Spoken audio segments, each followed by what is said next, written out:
नमस्कार साथियों पश्चिम बंगाल में इसी साल चुनाव होने वाले हैं। यानी कि मार्च अप्रैल महीने के अंदर पश्चिम बंगाल में चुनाव होने वाले हैं। उसके बाद से ये मुद्दा उठ रहा है कि यहाँ पर एक एक नेता है, यानी कि उनका नाम है यहाँ पर हुमायूं कबीर।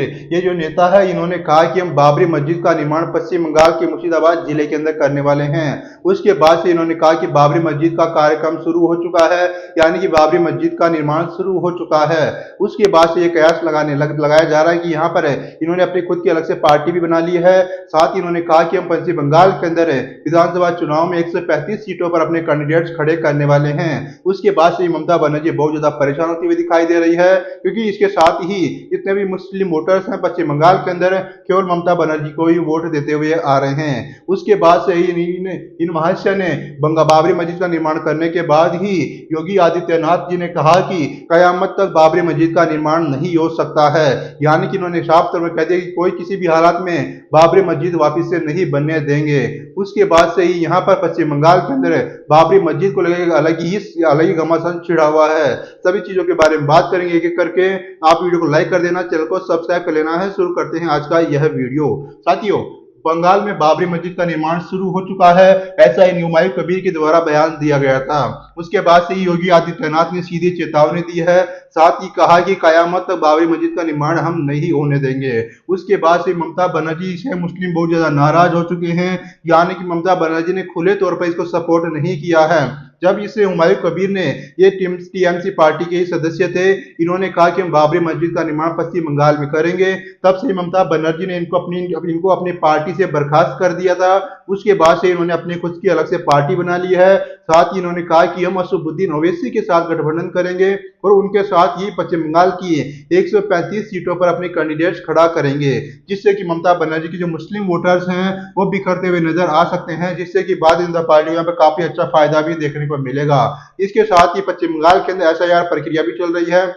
इस प्रक्रिया के दौरान लगभग 58.21 लाख वोट, ममता बनर्जी की जो 58.21 लाख वोट है काटे जा चुके हैं, जिनमें से लगभग कुछ वोट ऐसे हैं जो मृत हो चुके हैं, कि मारे गए हैं, मर चुके हैं, या फिर कुछ लोग लापता हो चुके हैं, कुछ लोग वहां किसी और जगह पर शिफ्ट हो चुके हैं। साथ ही कुछ लोगों ने अपना नाम दर्ज नहीं करवाया है। यानी कि ममता बनर्जी की इस बार हार निश्चित दिखाई दे रही है। बात करते हैं बाबरी मस्जिद के बारे में। इस बाबरी मस्जिद के बारे में यहाँ पे क्लियर आप समझ सकते हो कि 6 दिसंबर के दिन 6 दिसंबर के दिन इसकी घोषणा की गई थी। यानी कि हुमायूं कबीर के द्वारा 6 दिसंबर के दिन इसकी घोषणा की गई थी, मुर्शिदाबाद जिले के अंदर हम बाबरी मस्जिद का निर्माण वापिस से करेंगे। उसके साथ ही यहाँ पर हुमायूं कबीर है, इन्होंने ही घोषणा की थी कि हम बाबरी मस्जिद हमारा लक्ष्य है, हमारा मिशन है, हम इसको जरूर से जरूर पूरा करके ही रहेंगे। उसके साथ ऐसा ही कहा जा रहा है कि यहाँ पर योगी आदित्यनाथ जी ने कहा कि आने वाले 100 सालों तक भी बाबरी मस्जिद का निर्माण हम बिल्कुल भी नहीं होने देंगे। उसके साथ ही ममता बनर्जी बहुत ज्यादा परेशान हो चुकी है, क्योंकि ये जो मुस्लिम वोटर्स हैं, इनकी जो सबसे ज्यादा कोर वोटर्स हैं मुस्लिम वोटर्स ही हैं। यानी कि मुस्लिम वोटर्स ही इनके सबसे ज्यादा मुस्लिम वोटर्स हैं, वो कि इनसे बिछड़ते हुए नजर आ रहे हैं। क्योंकि जनता यूनियन पार्टी, इनके द्वारा एक पार्टी का निर्माण भी किया गया है, उसी पार्टी को मुस्लिम वोट यहाँ पर सपोर्ट करते हुए नजर आ रहे हैं। साथियों, पश्चिम बंगाल में बाबरी मस्जिद का निर्माण शुरू हो चुका है। हुमायूं कबीर ने मुस्लिम वोट को लेकर किया है बहुत बड़ा दावा। इसके साथ ही पश्चिम बंगाल के अंदर टी शर्टों के ऊपर आई लव बाबरी मस्जिद या फिर ऐसे ऐसे स्लोगन लिखे हुए यहाँ पर टी शर्ट भी बेचे जा रहे हैं। उसके साथ ही यहाँ पर आई लव बाबरी मस्जिद के लिखे हुए कैप और कपड़े भी बेचे जाते हुए दिखाई दे रहे हैं। पश्चिम बंगाल का मुर्शिदाबाद जिला एक बार फिर से सुर्खियों में आ चुका है। पिछले दिनों जिले के बेलडांगा में बाबरी मस्जिद के निर्माण की घोषणा की गई थी। यानी कि 11 फरवरी को औपचारिक रूप से इस मस्जिद का निर्माण कार्य शुरू हो चुका है। जब से मुर्शिदाबाद जिले में बाबरी मस्जिद के निर्माण की घोषणा हुई है, राज्य में इसे लेकर सियासी हलचल मची हुई है। इस मामले में केंद्र में है हुमायूं कबीर, जो पहले सत्तारूढ़ यानी कि तृणमूल कांग्रेस पार्टी से जुड़े हुए थे, लेकिन अब उन्होंने अपनी खुद की एक नई पार्टी बना ली है। साल 1992 में अयोध्या में बाबरी मस्जिद गिरा दी गई थी। बाद में सुप्रीम कोर्ट के फैसले के बाद वहां पर राम मंदिर का निर्माण भी हुआ था। अयोध्या के नजदीक ही नई मस्जिद के लिए जमीन भी आवंटित की गई थी, लेकिन वहां अभी तक निर्माण कार्य शुरू नहीं हो पाया है। उसके साथ ही यहाँ पर एक एक अलग तरीके से देखा जा रहा है कि यहाँ पर मुस्लिम वोटों को अपनी ओर आकर्षित करने के लिए बाबरी मस्जिद का निर्माण यहाँ पर किया जा रहा है। साथ ही पश्चिम बंगाल के एक मुस्लिम बहुल जिले में बन रही है बाबरी मस्जिद।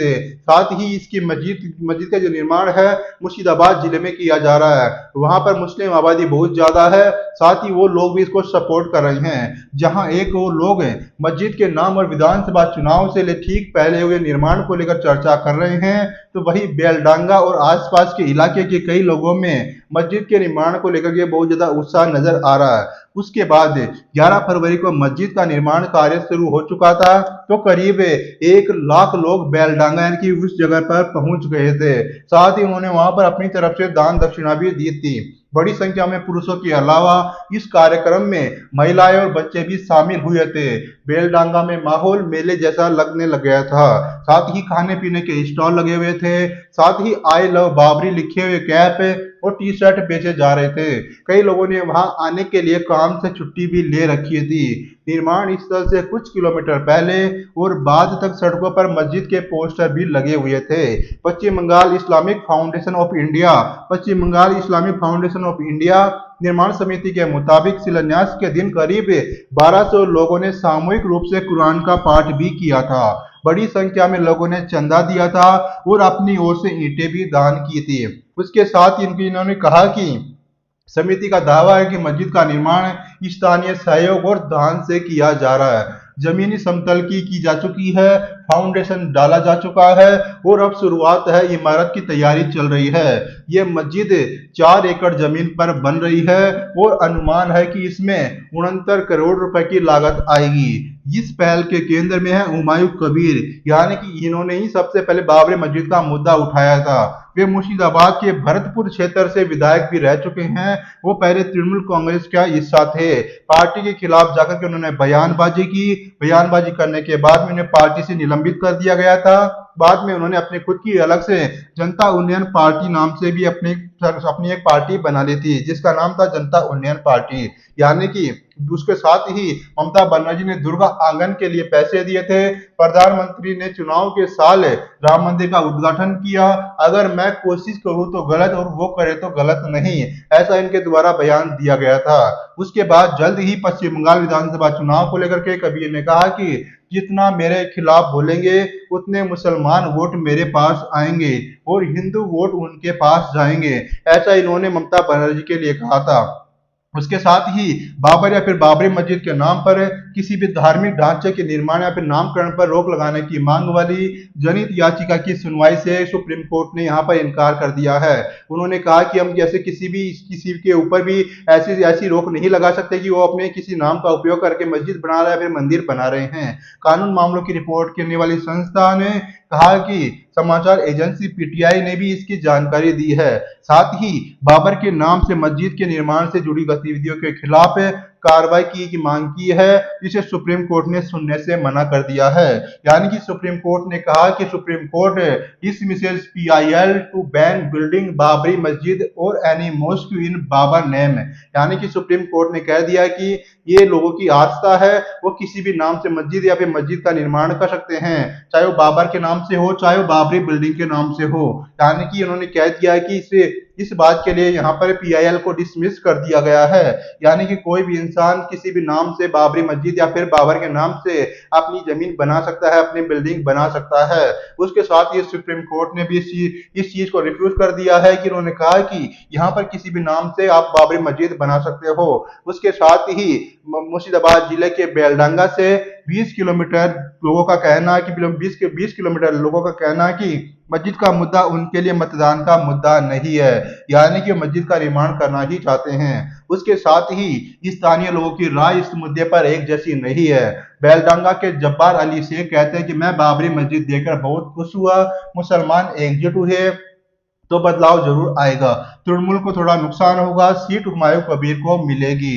वही निर्माण स्थल पर है एक युवती यानी कि मोमो खातून का कहना कि सबको अपना धर्म पालन करने का अधिकार है, चुनाव धर्म से अलग है। उसके साथ ही यहाँ पर शेख अलीमुद्दीन इसे राष्ट्रीय परिप्रेक्ष्य से जोड़ते हैं। वे कहते हैं कि राम मंदिर बन गया है, सुप्रीम कोर्ट के फैसले में मस्जिद के लिए जमीन देने की बात की थी, हुमायूं कबीर हक के लिए लड़ाई लड़ रहे हैं, इसका असर चुनाव पर पड़ सकता है। साथ ही मिनाज खातून कहती है कि आस्था और राजनीति अलग अलग हैं। उन्होंने कहा कि जब मस्जिद टूटी तो तब दुख हुआ था, अब बन रही है तो बहुत ज्यादा खुशी भी हो रही है, लेकिन इसका चुनाव से कोई भी लेना देना नहीं है। मस्जिद के लिए कोई वोट नहीं करेगा, यानी कि उन्होंने इस चीज को रेफ्यूज कर दिया है कि मस्जिद के लिए कोई भी वोट नहीं करेगा। साथ ही यहाँ पर मस्जिद का निर्माण होता हुआ दिखाई दे रहा है, जो लिखा होगा fondant stone flying at the Holi Babri मस्जिद है, यानी कि बाबरी मस्जिद के लिए यहाँ पर पत्थर भी दिए जा रहे हैं। 6 दिसंबर की इसकी डेट दिखा रखी है। उसके साथ ही यहाँ पर 11 फरवरी से इसका काम भी शुरू हो चुका है। यानी कि ऐसा कहा जा रहा है कि वामपंथी दलों और अन्य पार्टियों के साथ संभावित गठबंधन की बात करते हुए हुमायूं कबीर ने कहा कि आने वाले समय में वो लगभग 90 से 294 सीटों में से 90 से 100 सीटें जीत सकते हैं। वे सिर्फ मुर्शिदाबाद में ही नहीं बल्कि पूरे बंगाल में मुसलमान हमें वोट देने वाले हैं। बेलडंगा से करीब 20 किलोमीटर दूर बहरामपुर है। मुर्शिदाबाद का एक ऐसा शहर है जहां हिंदू आबादी ज्यादा है। क्या इस मस्जिद की गूंज और हुमायूं कबीर की चर्चा वहां तक पहुंची है? बहरामपुर के रहने वाले राहुल ने कहा कि हुमायूं कबीर जो भी करे उससे यहाँ मुर्शिदाबाद में वोटों पर कोई असर नहीं पड़ेगा। जो सरकार सत्ता में है वही सत्ता में बनी रहेगी। मस्जिद के नाम पर एक घोटाला चलाया जा रहा है, लोगों से पैसा लेने का घोटाला, ताकि वह चुनाव के दौरान उसका इस्तेमाल कर सके। ऐसा इनके द्वारा आरोप लगाया गया है हुमायूं कबीर के ऊपर। उसके साथ ही मस्जिद बेलडांगा में बन रही है, इसलिए अभी तक बहरामपुर में इसका ज्यादा असर नहीं पड़ा है। साथ ही यहाँ पर शांति छाई हुई है। साथ ही उस तरफ कोई भी ढंग का मस्जिद नहीं थी, इसलिए यह मस्जिद बनाई जा रही है। यह ठीक है खासकर स्थानीय मुसलमानों के लिए, लेकिन मुझे नहीं लगता कि इसका कोई बड़ा राजनीतिक असर हो सकता है, क्योंकि हम धर्मनिरपेक्ष लोग हैं जो कि अपने काम दे करके यहाँ पर वोट देते हैं। उसके साथ ही मुर्शिदाबाद का सामाजिक और राजनीतिक संदर्भ भी दिखाया जा रहा है, यानी कि मुर्शिदाबाद में मुसलमानों की आबादी लगभग 2/3 मानी जाती है। यानी कि मुर्शिदाबाद में मुस्लिम आबादी काफी ज्यादा है। मुर्शिदाबाद पश्चिम बंगाल का मुस्लिम इलाका बहुल इलाका है, जहां मुसलमान आबादी करीब लगभग 2/3 के समथिंग मानी जाती है। उसके साथ ही यहाँ पर यह जिला कांग्रेस का गढ़ रहा था, लेकिन पिछले एक दशक में यहाँ पर तृणमूल कांग्रेस ने अपनी पकड़ मजबूत कर रखी है। 2021 के विधानसभा चुनाव में जिले की अधिकांश सीटें तृणमूल कांग्रेस पार्टी के खाते में ही गई थी। उसके साथ ही बीजेपी के वोट प्रतिशत में बढ़ोतरी हुई थी। पार्टी ने कई सीटें यहां पर जीती भी थी। मुर्शिदाबाद में बीजेपी ने मामूली सीटें जीती थी, लेकिन उसका वोट शेयर यहां पर बढ़ता हुआ दिखाई दे रहा था। राजनीतिक विश्लेषक मानते हैं कि यहाँ पर मुस्लिम वोटों का बिखराव तृणमूल के लिए चुनौती बन सकता है। यानी कि अगर मुस्लिम वोटर्स यहाँ पर बिखरते हुए नजर आते हैं, इससे डेफिनेटली बीजेपी को फायदा देखने को मिलेगा। उसके साथ ही हुमायूं कबीर जैसे नेता सीमित इलाकों में ही प्रभाव डालते हैं, तो इससे मुकाबला त्रिकोणीय हो सकता है, जिसका सीधा असर नतीजों पर भी पड़ने वाला है। यानी कि अगर ये अपनी सीटों पर अपनी 135 सीटों में से कुछ सीटों पर प्रभाव भी डालते हैं, तो इससे डेफिनेटली फायदा ममता बनर्जी को देखने को मिलेगा। ममता बनर्जी को यहाँ पर नुकसान उठाना पड़ सकता है। उसके साथ ये सभी कहा जा रहा है कि यहाँ पर सांप्रदायिक तनाव और साथ ही यहाँ पे हालिया घटनाओं के बारे में चर्चा करें तो यहाँ पर बाबरी मस्जिद के निर्माण की घोषणा को कुछ लोग भावनात्मक लामबंदी की कोशिश भी मान रहे हैं। मुर्शिदाबाद ने समय समय पर सांप्रदायिक तनाव की घटनाएं देखी है। साल अप्रैल 2025 में भड़की हिंसा में कई लोगों की मौत हो गई थी और कई लोग वहां पर घायल भी हो गए थे। उसके साथ ही इन घटनाओं के बाद राजनीतिक दलों के बीच आरोप प्रत्यारोप का दौर भी चला था। बाबरी मस्जिद के निर्माण की घोषणा पर तृणमूल कांग्रेस ने भी सवाल उठाया है। यानी कि तृणमूल कांग्रेस ने भी अपना पल्ला झाड़ रखा है। यहाँ पर ममता बनर्जी के द्वारा हिंदू वोटों को आकर्षित करने के लिए इन्होंने पल्ला झाड़ दिया बाबरी मस्जिद से। उसके साथ ही इस पहल को विभाजनकारी राजनीति बताया है। पार्टी के जो नेता है तौसीफ अहमद कहते हैं कि क्या मुसलमानों के लिए बंगाल में और जगह नहीं है? आप जो विभाजन की राजनीति करना चाहते हैं, क्या वही करना जरूरी है? ऐसा इनके द्वारा आरोप लगाया गया है। उन्होंने अपनी अपनी रोटी सेक रहे हैं, ये ना बंगाल के लिए है और ना मुसलमानों के लिए। जमीनी हकीकत में तृणमूल कांग्रेस का कोई भी मुकाबला नहीं है। वही बीजेपी के जो नेता है शमीक भट्टाचार्य ने कहा कि वोट बैंक की राजनीति करार देते हुए कहा, ममता बनर्जी की राजनीति विभाजनकारी है, वो मुस्लिम वोट बैंक को मजबूत करना चाहती है। बाबर की मस्जिद को गुलामी के प्रतीक के रूप में पेश किया जा रहा है। पश्चिमी बंगाल की जनता इसका जवाब देने को तैयार बैठी हुई है। इसके साथ ऐसा भी कहा जा रहा है कि आने वाले समय में इसका विरोध भी उठाया जाएगा। साथ ही योगी आदित्यनाथ ने कहा कि स्टैंड्स ऑन बाबरी मस्जिद ड्यूरिंग रिलीजियस गैदरिंग, यानी कि आने वाले 100 सालों तक भी बाबरी मस्जिद यहाँ पर बनाई नहीं जाने वाली है, यानी कि कयामत तक भी आप बाबरी मस्जिद का यहाँ पर निर्माण नहीं कर सकते हो। उसके साथ ही यहाँ पर उत्तर प्रदेश के मुख्यमंत्री योगी आदित्यनाथ ने बाराबांकी में एक धार्मिक सभा को संबोधित करते हुए बाबरी मस्जिद मुद्दे पर अपना दृढ़ रुख को दोहराया था। उन्होंने घोषणा की कि बाबरी मस्जिद का पुनर्निर्माण कभी भी नहीं होगा, यहाँ तक कि कयामत के दिन भी नहीं। श्री राम जानकी मंदिर में आयोजित 10वें श्री हनुमान विराट महायज्ञ और श्री रामचरण ने पूजन के अवसर पर बोलते हुए उन्होंने इस बात पर जोर दिया कि उनकी सरकार कथनी और करनी दोनों में विश्वास रखती है, यानी कि बाबरी मस्जिद का निर्माण किसी भी हालात में नहीं होने दिया जाएगा। कयामत तक बाबरी मस्जिद का निर्माण पुनर्निर्माण नहीं होने देंगे, ऐसा इनके द्वारा बयान दिया गया था। उसके साथ ही आपको क्या लगता है आने वाले चुनाव में पश्चिम बंगाल में कौन सी पार्टियों को कितनी सीटें मिल सकती है? आप अपनी राय कमेंट बॉक्स में जरूर से जरूर बता दीजिएगा। अगर आपने यहाँ तक वीडियो देखा तो आपको बहुत बहुत धन्यवाद।